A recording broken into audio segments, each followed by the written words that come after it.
Chers amis, bienvenue dans un autre épisode aujourd'hui dans le monde militaire. Dans cette vidéo, nous allons parler de l'intention apparente de Donald Trump d'apaiser Vladimir Poutine en Ukraine en offrant aux Russes une victoire qu'ils n'ont pas pu obtenir sur le champ de bataille. Pourquoi tout cet intérêt de la part du président des États-Unis? Quels sont les risques d'une politique d'apaisement en Europe?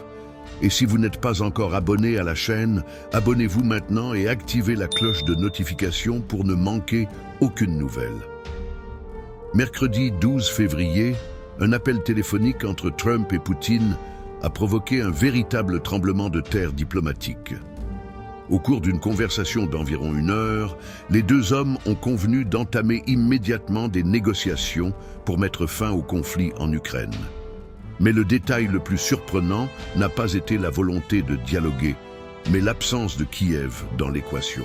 La décision unilatérale de Washington d'ouvrir des pourparlers directs avec Moscou sans l'implication préalable de l'Ukraine a suscité des appréhensions à Kiev et dans les capitales européennes. L'impact a été instantané. Alors que le marché boursier russe s'est envolé et que le rouble s'est renforcé, les alliés occidentaux craignaient que ce rapprochement ne représente une concession prématurée à Poutine, l'espoir que le Kremlin puisse regagner une partie de son influence géopolitique, augmentant considérablement. Et en effet, en Russie, les médias d'État et les politiciens ont célébré l'appel téléphonique comme une rupture avec l'isolement imposé par l'Occident depuis le début de la guerre, beaucoup considérant la réunion téléphonique comme une victoire de Poutine dans l'affrontement avec l'Europe.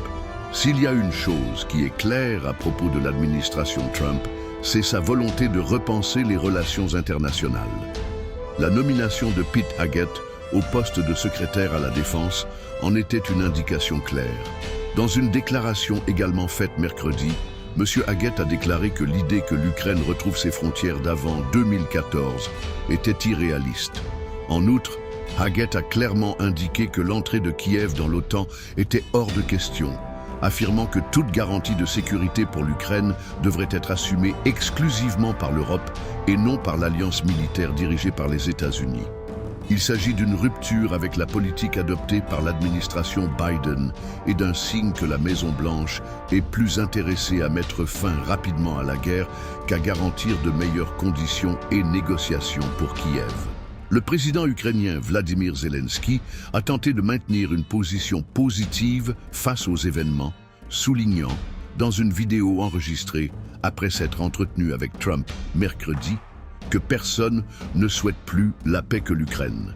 Zelensky a également déclaré que la conversation avec Trump avait été positive, se montrant apparemment enthousiaste à l'idée de négocier.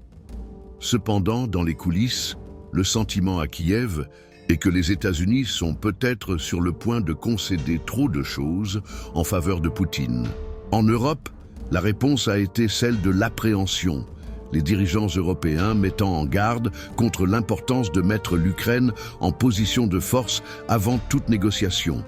Après tout, permettre à Moscou de dicter les termes du cessez-le-feu pourrait être interprété comme une récompense pour des années d'agression militaire russe. Poutine a montré à plusieurs reprises qu'il n'était pas seulement intéressé par un cessez-le-feu, mais plutôt par ses objectifs, en particulier une reconfiguration complète de la sécurité européenne pour le Kremlin. La guerre en Ukraine n'est pas seulement une question de territoire, mais de redéfinition de l'influence russe sur le continent, ce qui implique nécessairement l'affaiblissement de l'OTAN, la réduction de la présence militaire occidentale en Europe de l'Est et la consolidation des zones d'influence russe dans la région, comme en Ukraine, en Moldavie et en Géorgie. Si Trump veut vraiment mettre fin au conflit, il devra décider s'il est prêt à répondre à ces exigences ou s'il adoptera une approche plus équilibrée. Pour l'instant, les déclarations de Trump suggèrent un mélange de pragmatisme et de concessions fortes, qui pourrait donner à Poutine exactement ce qu'il veut, une victoire géopolitique majeure sans avoir à conquérir plus de territoire. Si l'on regarde l'histoire, il y a un parallèle troublant entre l'approche de Trump à l'égard de Poutine et la politique d'apaisement adoptée par Neville Chamberlain en 1938. Cette année-là, le Premier ministre britannique de l'époque céda à la pression d'Adolf Hitler et accepta l'annexion de la Tchécoslovaquie par le Troisième Reich, en vertu de l'accord de Munich. L'objectif de Chamberlain était d'éviter un conflit plus vaste, mais au lieu de cela, la concession n'a fait qu'encourager Hitler à poursuivre son expansion territoriale, qui a culminé dans la terrible Seconde Guerre mondiale. De même, Trump semble enclin à faire des concessions à Poutine, sous prétexte de mettre rapidement fin à la guerre. Cependant, s'il y a une leçon que la politique d'apaisement a enseignée, c'est que les dictateurs sont rarement satisfaits de ce qu'ils obtiennent gratuitement. Tout comme Hitler a vu la faiblesse de l'Occident après les grandes concessions offertes par Chamberlain en 1938, maintenant, en 2025, Poutine verra la faiblesse et la division de l'Occident si Trump offre ce que les Russes recherchent et n'ont pas été en mesure d'obtenir depuis près de 3 ans.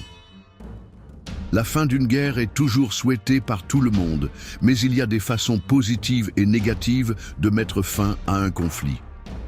L'histoire regorge d'exemples de voies négatives, comme ce fut le cas avec la guerre du Vietnam en 1973.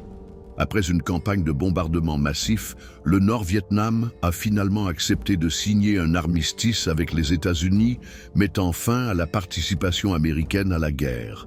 Les États-Unis ont rempli leur part de l'accord et se sont retirés du Vietnam, mais les communistes nord-vietnamiens ont violé les termes et, profitant du retrait américain, sont revenus à l'attaque quelques mois plus tard, conquérant le Sud-Vietnam qui n'avait plus de soutien militaire américain. Quelque chose de similaire s'est produit en Afghanistan lorsque Trump a négocié avec les talibans pour quitter les États-Unis. Un accord très mal fait qui a créé les conditions parfaites pour que les talibans reprennent le contrôle total du pays quelques mois plus tard.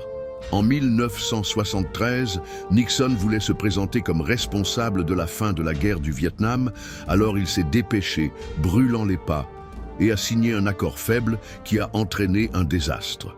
En 2020, Trump a voulu se présenter comme responsable de la fin de la guerre en Afghanistan et par conséquent, il s'est précipité, brûlant les pas, et a signé un accord faible qui a entraîné un désastre. On craint que d'ici 2025, alors que Trump veut se présenter comme responsable de la fin de la guerre en Ukraine, il saute des étapes et signe un accord faible qui, à l'avenir, pourrait entraîner un désastre. Cela nous amène à une question centrale. Jusqu'où les États-Unis sont-ils prêts à faire des compromis pour parvenir à un accord? Si le prix à payer est l'acceptation d'une Ukraine mutilée et affaiblie, cela pourrait générer de l'instabilité en Europe pour de nombreuses années à venir. D'un autre côté, si Trump cherche à obtenir des garanties plus fermes pour Kiev, il risque de s'aliéner Poutine et de perdre l'occasion d'un cessez-le-feu rapide. Les déclarations de Trump et de son secrétaire à la Défense montrent que les États-Unis sont plus enclins à satisfaire le camp de l'agresseur, représenté par la Russie. Cela renforce la stratégie de Trump de vouloir mettre fin au conflit rapidement, quitte à donner à Poutine ce qu'il n'a pas été en mesure d'accomplir en près de 3 ans d'invasion. La guerre en Ukraine est à un tournant, et les actions de Trump pourraient définir le sort du conflit. Alors que Moscou se réjouit de ce nouveau scénario, Kiev s'inquiète de sa position à la table des négociations. L'Europe observe de près, craignant qu'un accord bâclé n'ait des conséquences à long terme. Si vous n'êtes pas encore abonné à la chaîne, abonnez-vous si vous l'êtes déjà et activez la cloche de notification pour ne manquer aucune nouvelle.